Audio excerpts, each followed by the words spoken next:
The White House is expected to announce tomorrow that COVID vaccinations will be required for all federal workers. Those who refuse will have to undergo regular virus testing. Today, the CDC director posted this on social media, quote, COVID-19 cases have increased over 300% nationally since June 19th. The highest spread of cases and severe outcomes is happening in places with low vaccination rates and among unvaccinated people. This afternoon, during a visit to Pennsylvania's Lehigh Valley, the president issued a plea to Americans who are holding out on getting their shots. We still have a lot of people not vaccinated. The pandemic we have now is a pandemic of the unvaccinated. So please, please, please, please, if you're not vaccinated, protect yourself and the children out there. Reuters reports the White House has also mandated masks at federal buildings in COVID hotspots. The CDC says nearly 67% of U.S. counties have substantial or high transmission rates, up from 63% just yesterday. And today, the agency issued another change in guidance for the fully vaccinated.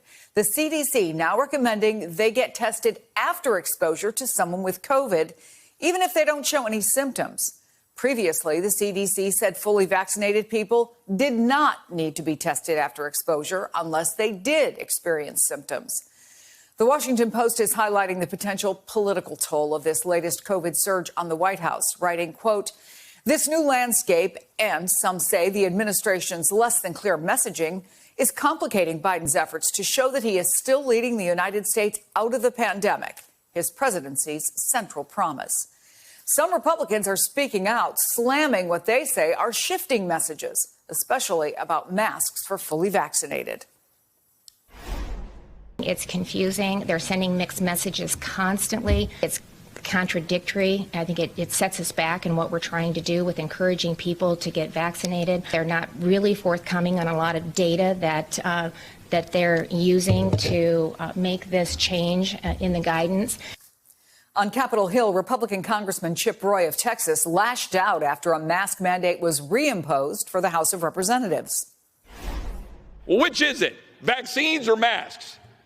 Do the vaccines work or they don't work? Do the masks work so they don't work? I'd like to know which it is. Or are they just going to go around poking people saying you must take a vaccine?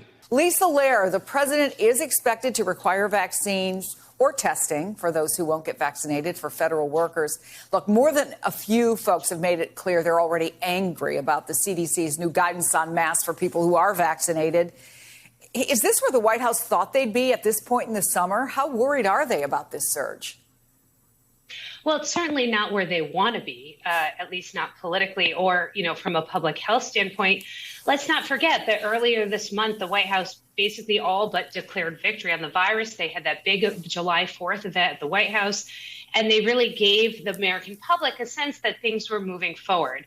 And now I think there's a sense that the country's backsliding. Masks are back. There's a lot of talk of mandates, although that's a word we will not hear the White House use. It's something that's happening in a lot of private companies and some local jurisdictions like New York. And I think there is some frustration among, the American public. Certainly that's a frustration that the Republicans are trying to stoke at this sense that the country, is not continuing this upward trajectory of moving out of the virus. Now, look, is this the White House's fault? Not exactly, right? This is how pandemics can go, particularly when vaccination rates haven't quite gotten as high as the White House would like them to be. And we know that a large percentage of unvaccinated people do lean Republican. So the White House doesn't carry the same sort of weight, potentially convincing those voters as they do with other voters. But it's not the position they want to be in. And I think there is some concern among allies of the White House that there could be some backlash or some frustration among voters if Biden can't deliver on really the central promise of his campaign, which is to move the country out of this pandemic. Yeah, and it's reopening some of these old wounds, Phil Rucker, the House Speaker and the Minority Leader now openly sniping about the mask guidance. Kevin McCarthy tweeted this last night. Make no mistake, the threat of bringing masks back is not a decision based on science, but a decision conjured up by liberal government officials who want to continue to live in a perpetual pandemic state. So then today, Speaker Pelosi and McCarthy had this back and forth. The mask mandate, Speaker Pelosi, any response to the backlash? for the response? That's the purview of the Capitol physician, the official capacity mandate from him. I have nothing to say about that except we honor it. Leader McCarthy says it's against the science. Let's talk about the science. We are vaccinated. We're not a hot spot, but they're forcing you to wear a mask, not in the Senate, but in the House. This is just about more control. Oh, Phil Rucker, I mean, does it seem that we're even more at risk now than, say, a year ago of allowing the politics of all this to keep us from actually doing what needs to get done to stop the spread? How ugly is this going to get? Well, Chris, it's already pretty ugly, as the video you just showed makes clear. And this is a very political issue right now. You know, the COVID response, and especially the issue of whether to require people to wear masks, has been political from day one because President Trump last year, when he was in office, made it political and of course, tried to convince his supporters that they didn't have to wear a mask. And now you fast forward to the moment we're in right now, and the data are very clear. The data show that one of the reasons why we're seeing this surge in COVID infections is because so many people in Republican-leaning states have been reluctant and resistant to getting the vaccine. That's according to the CDC officials and to the data that they're analyzing. And so the Biden administration, as well as state and local jurisdictions all around the country, are grappling with how to deal with this outbreak of COVID infections and how to keep people safe if all of the American citizens are not going out and getting vaccinated, which is the reality that we're in right now. And it's going to be a political football, I think, for these politicians. And, you know, we should also keep in mind that one of the reasons why Pelosi is so adamant about these restrictions inside the House is because so many of those House members are coming to Washington from their districts. Those districts are hotspots, many of them are, and some of those House members have been reluctant and resistant to follow the guidelines in their own communities. And when they're convening in the Congress with so many people who are at an advanced age, it certainly brings a risk to the lawmakers and elected officials there. And so, Dr. Patel, while they're moving from the White House perspective in the right direction on infrastructure, not so much on this surge, how concerned are you about where we are? And while the vaccinated wait for the unvaccinated to get their shots, whenever that might be, is one part of the answer maybe what Pfizer is now saying, that a third dose of its COVID-19 vaccine can strongly boost protection against the Delta variant? Yeah, Chris, to that point, Pfizer had some data that they released during their earnings report, not the full data, suggesting that that third dose could really just amplify the immunity that people who have had doses 1 and 2 have. That's very nice for a talking point, but to be candid, Chris, not the entire country hasn't had Pfizer. You have about 13 million people that got Johnson & Johnson who feel like they're left in a corner. And you have, as you mentioned, a White House that's trying to literally kind of put one foot on the dock and the other on the boat and probably another foot somewhere else. So it's incredibly complex. One thing I've seen is that the CDC's messaging has been they're trying to communicate nuance, substantial, high transmission, wearing a mask in certain situations, K through 12. We have seen now time and time again, Chris, we can't do nuance because we're all reacting from this very emotional base. I mean, that's where we all are now. Yeah. So those of us who are vaccinated, we're waiting for the unvaccinated. And Chris, what I've seen, you're seeing it too. I'm sure everybody here is.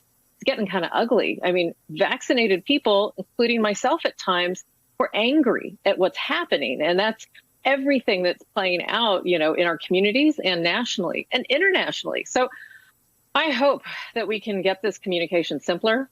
Chris, I hope we can remind people that wearing masks is not a sign of a lack of confidence in the vaccines, but it's what we have to do to drive down these cases. Point simple until we can get the rest of the country vaccinated and then work on the rest of the world. Don't lose sight, Chris. This isn't over until we can get the majority of the globe vaccinated. Yeah, and we can point out, as we always have, this is no longer an access issue. This is no longer us getting on the phone for 4 hours hoping to get an appointment. So there are these questions that have been raised about what's happening in Great Britain, because that country was a mess. And now the Washington Post reports that maybe Britain has reached an immunity threshold because more than 70% of adults here are fully vaccinated, but 88% have had a first dose, one of the best vaccine uptakes in the world. So I'm wondering, as you look at the numbers from the UK, if there's something we can be learning from them. Yeah, Chris, we can always learn. Look, and one note of, when the UK decided to do that first dose and delaying the second dose, a number of people, including myself, were concerned and critical of that approach because we knew we had enough vaccine to give people 2 doses at the scheduled times according to the trials. What you're pointing out, Chris, is there's something about that one dose that gave them this opportunity to have a huge amount of uptake. But Chris, honestly, they also went through their struggles with Delta, with Alpha, and had it just weeks before us. And what they did do was pretty restrictive. They actually restricted movements and did a lot of things that I think we're right now not even close to doing, limiting indoor capacity. So you have to take into consideration that, yes, what we can learn from them is that if you can get a first dose in as many people as possible, that creates some wall of immunity, but it's not the only one. And to your point, you really do need to have 2 doses. And you have to ask, there's a difference between having a country that has a national health system and can have a better, accurate way of monitoring who's not getting vaccinated and potentially why. Not big government, but it's more of a centralized way of trying to understand where your gaps are. We don't have that in the United States, and we might be seeing the repercussions of it.